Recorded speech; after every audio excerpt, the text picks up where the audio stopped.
welcome to another episode of Today on Commodities Market. In the program today, we'll be having a discussion segment by our correspondents from Lagos Commodities and Futures Exchange on gold in Nigeria. I am Precious Destiny. On today's report, the Nigeria's total debt stock rose from 39.9 trillion naira as of December 2020 to 39.6 trillion naira in November 2021, according to report. Now, according to the Minister of Finance, Budget and National Planning, Zainab Ahmed, in her presentation of the 2022 approved budget, disclosed that the government borrowed 6.7 trillion naira between January and November 2021. The new borrowing in the period under review consists of 5.1 trillion naira domestic debt and 1.6 trillion naira. The domestic debt, however, includes borrowing from the Central Bank of Nigeria, according to the presentation document. Now, in March 2021, the Debt Management Office had disclosed that the country's total public debt stock was 39.9 trillion naira as of December 2020. An additional 6.7 trillion naira loan means the total public debt stock would be about 39.6 trillion naira as of November 2021. The DMO had disclosed that the country's total public debt increased to 33.1 trillion naira at the end of the first quarter of 2021 from 32.9 trillion naira in December 2020, showing an increase of about 200 billion naira. In other stories, the federal government had distributed 80 laptops to female farmers trained in information and communication technology and modern agricultural practices, as well as empowered widows and the vulnerable in the South-South region. The Director General, National Center for Women Development, Dr. Asabe Bashir, said during the training in Uyo, Akwa Ibom State, that the beneficiaries were drawn from various farmers' associations across the South-South. According to Bashir, as Nigeria is predicted to become the world's third most populous nation by year 2050, agriculture should be embraced by all to be able to feed such a growing population. In her remarks, the wife of the state governor, Dr. Martha Emmanuel, commended the federal government for complementing the efforts of the state in empowering female farmers and training them to meet global standards. Now, according to CBN, the exchange rate dollar to naira is 415 naira, while euro to naira is 472 naira. Now, Nigeria is blessed with abundant mineral resources, with some of the world's finest stone traceable to the country. Apart from oil and gas, gold is the most valuable mineral resource in the country. Nigerian gold is said to have gained popularity within and outside the region. We have our correspondents from Lagos Commodities and Futures Exchange in the studio to discuss gold as a valuable asset, the types, how Nigerian gold can capture the international market, and gold as an investment option in Nigeria. Over to you, Temitope Ladejola Ogini and Adeola Adejube. Thank you so much, Precious, for that lovely introduction. Hello, everyone. My name is Adeola Adejube. I'm the corporate strategist at Lagos Commodities and Futures Exchange. And here I have with me my colleague, Temitope Ladejola, and I work under the operations department. And today we're going to talk about all things gold. So, Tope, tell me, what is gold? To properly understand what gold is, we need to delve deep into the origins of gold. But by definition, gold is a chemical element. So gold is a chemical element that is slightly orangish yellow. It's very malleable, very soft, very ductile. And what we mean by malleable is that it can be easily transformed into other things. And ductile in the sense that it's one of the only few precious metals that can be transformed into a thin metal chain. So like you have your gold chains basically. So why gold is so valuable, like you asked, is that if we take it back to the BCs, we used to use the system of trade by barter. And we know we used to usually say, oh, 1 yam for 5 bags of rice or stuff. And it wasn't really standardized. So the Romans came up with a method of a standardized system or a standardized currency, so to speak, to exchange goods and services. And that's why gold came along, because like we said, it's easily malleable. You could easily form it into gold coins rather, and stuff like that. So that's why gold is so valuable. Now, to add on to what she's saying, the idea of gold being used as a monetary value or as a commodity of value is because of the fact that it's portable. Now, what we mean by portable, we mean in the likes of it can be formed, it can be melted, and it can be measured. If we can look at the current currencies that we have globally, we have our Chinese yens, we have our Nigerian naira, we have our Dubai rands, we have our British pounds. Those currencies came from a native. They started from a tree, and it now was been able to be melted, it was able to be formed, it was able to now be measured. And that's the same way that gold is being globally recognized as a form of measurement. And if you look at it from the history of gold, the connection to currency and gold is very critical to understand why gold cannot even be used as an investment, which we'll get into that later on in the day. Okay, and like Adiola said about the whole investment thing, so did you know that 50% of the world consumption of gold is for jewelry, 40% is for investment, and 10% is for industry? So we talk about gold. Adiola, what are the types of gold we have? Oh, wow, okay. So to understand the types of gold first, we have to understand the critical distinctions, yes, but looking at it as the levels it can play. So you know how I stated that native gold, it started with the ground, it started with the artisanal miners. And these miners, when they extract the gold, they first see an element of gold ore. Gold ore in its form, like she said earlier, is very malleable. So there are many other metals that have formed inside it. There's also debris. And this is not the globally traded type of gold. But what is the globally traded type of gold is the next level, which is the gold doré bars. Now, this is when, after extraction, it has come out of the earth and it's now out of the earth's surface and it has now been placed in production. And that means all the purification has started forming, the removing of other elements have been taken out, and then it is now being put into a bar form. So the gold that you see globally and that you see in a bar form was not the original form of what gold looked like. It had gone in through their processing elements for it to get to that level, and there are different types of gold bars. But the standard gold bar is usually a 1 kg unit size, and it is being sold at a gold standard price. But then the final bar that we see is called the bullion.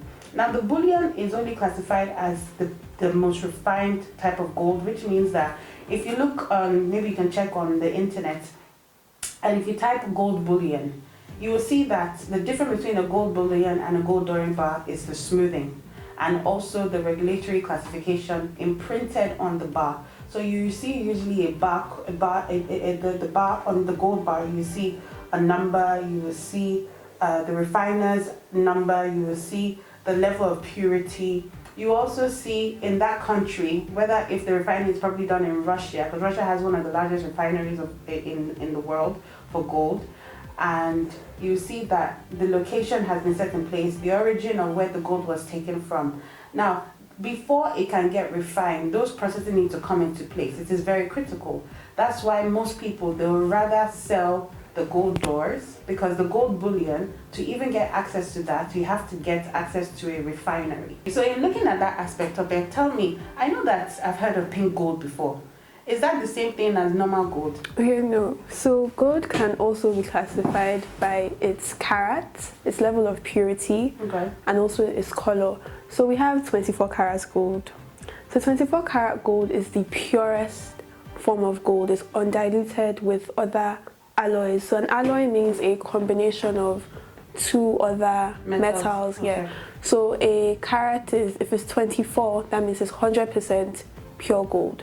Then we have, but you know, like we said, because gold is very malleable, it's a bit softer, so it's a bit harder to use in jewelry and stuff like that.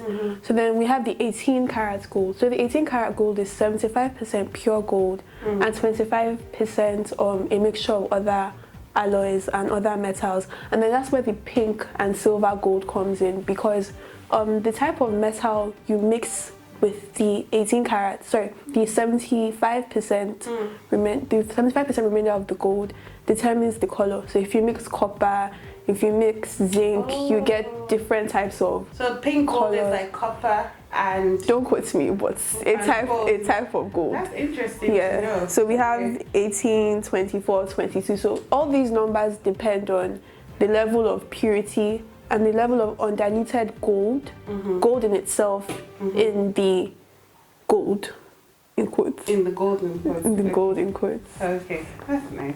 So Adiola, tell me about the current solid mineral space in Nigeria. How can Nigeria really get into the gold markets? Okay, well, first off, Nigeria has been trading gold for centuries. It's kind of skyrocketed in the 1930s with the production and the mining and exploration. But when it kind of started going down during World War II, and there was now more penetration into the oil and gas space. But right now, the current space of the Nigerian gold markets, we define it more towards a solid mineral space, which is being anchored by the Ministry of Mines and Steel Development. And we can see that the Nigerian gold space, we are projecting it to be over $1 trillion ecosystem. Unfortunately, there's still some sort of subsistence production that is being done. For example, there's still illegal mining and refineries that are being put out there and exploitation by the international market. And artisanal miners, they don't have all the necessary structures that are put in place. For example, there is need for innovative technological advancements to be done for mechanization, for an increased optimal level of production when it comes to even refining. And it's quite interesting to know that there aren't a lot of operators set in place to make sure that gold, once it's being extracted from the ground to when it reaches its final destination, whether it's on the neck of a young lady or it's on the jewelry or it's on the wrist of a gentleman as a watch, we need to understand that processing needs to be put in place. Now, if Nigeria wants to come into the global market and dominate it, which they can because our reserve is quite large. We have plethora of states in Nigeria that have a large sum of reserves. For example, we know that the popular ones is Zamfara, but we also have Ogun State. We also have Yobe states. We have many other states that have many parts of solid minerals, metals, and as well as gold. But for Nigeria to come into that space, there needs to be standardization of production and processes. There needs to be regulatory reforms to help protect the people who are mining, because you need to understand that extracting this gold can be very dangerous. It can be highly effective to bring out diseases. It can also bring out, some sort of chemical imbalance, infection in the people that are mining this gold, because most of these artisanal miners do not have the protective gears and protective forms. And we have things that we can come out that, aside from the gold, you can have methane, some sort of mercury forms that can come out of extracting this gold, especially from the mines. So we need to put all those protection clauses in place. And Nigeria, in its own aspect as international traders, has been known to be, great supporters of the global markets. And I think that Nigeria, in the next 5 to 10 years, with the help of structured operators like commodities exchanges, or even just standardization processes or policies that will protect, the artisanal miners or the value chain players inside Nigeria when trading outside of the country. If these things are set in place, Nigeria can be seen as a standardized gold market in the next 5 to 10 years. But even looking at that, I want to then ask you, if Nigeria can get into that gold market, that means that it's possible that investments can be placed for this type of gold. And I want to ask you, how do you think gold can be used as an investment? It's very good. That's a very good question. So gold simply hedges against inflation. So inflation is the general level of price increases in the market. So now we're currently facing a high level of inflation. I think currently about 18% or so. So that's when your bag of rice is increasing, your yams, your commodities, your foodstuff, your gas is increasing. So how do you hedge? How do you protect against that increase? And that's where gold comes in. So looking at historical data, so looking at data from 10, 20 years ago, gold has, let me give an example. If you had 35,000 naira worth of gold and you had 35,000 naira in cash, about in the year 2000, your 35,000 naira would probably have been able to buy you a car. My parents told me about how 20 naira could buy them a bicycle back then. So let's say your 35,000 naira could have bought you a car. And your 35,000 naira worth of gold could have also bought you a car. But fast forwarding to 20 years from now, let's say now that we're in 2022, your 35,000 naira cannot buy you a bag of rice, topless of a car. But your 35,000 naira gold in 2000 can buy you now a Lamborghini. So gold kind of hedges against inflation because the value historically continuously appreciates. And you know, the good thing is that gold can be broken down into smaller pieces. So you could have grams, 1 gram, 2 grams, and then you could have your larger pieces like your ounces and your tons. So it's very easy and very accessible to everyone, which is what we're trying to do. So can you elaborate more on what we're trying to do? Yes, thank you. And I wanted to say that with looking at Nigeria and people's interest in going of, oh, how do I put my money to work? How do I not have to worry about just keeping my money in a bank and just letting it just sit and hold? With the access to a commodities exchange and access to a structured market, if let's say, for example, a bank was to come out and say, we have 1 kg gold and we're breaking it down to 100 lots of 1 gram. Myself, I can go to that bank and I'll ask them, okay, how do I want to invest in this gold? With the help of a structured market, a bank can be able to create some sort of synergy whereby all the necessary operators that will be used to be able to create that gold and turn it into a security.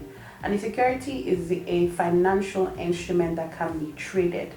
So the critical thing that we have to look at is how do we create structure for a financial instrument?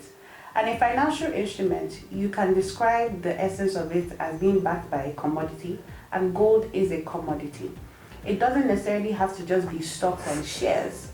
So for example, if on our exchange, when we start trading gold, for example, we're going to bring it out to the market, and we're going to be saying that instead of you to hold on and make up to 2 million or 5 million naira to buy 1 gram of or 1 kg bar, although 1 kg bar is roughly about 25 to 32 million naira.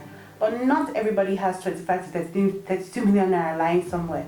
But if an exchange says that we want to create a contract and we want to make small lots, that means that if I have 10,000 naira, I can go and I can buy gold. I can either own it or I can just own the financial instrument, which means that I can get a physical, hard essence of my actual gold. I can keep it in my house. And in the next 10 years, if I want to go for my MBA, or I want to buy a car, or I want to put a down payment on my house, I want to pay my children's school fees, I have that investment lying there. And because gold always appreciates, bear in mind that she mentioned inflation. Gold also, during the pandemic, if people were watchful, gold skyrocketed to about 45% between the times of July and December 2020. Because people thought that businesses were running down and things were not going to be coming up. So the best way to do it is to invest in gold.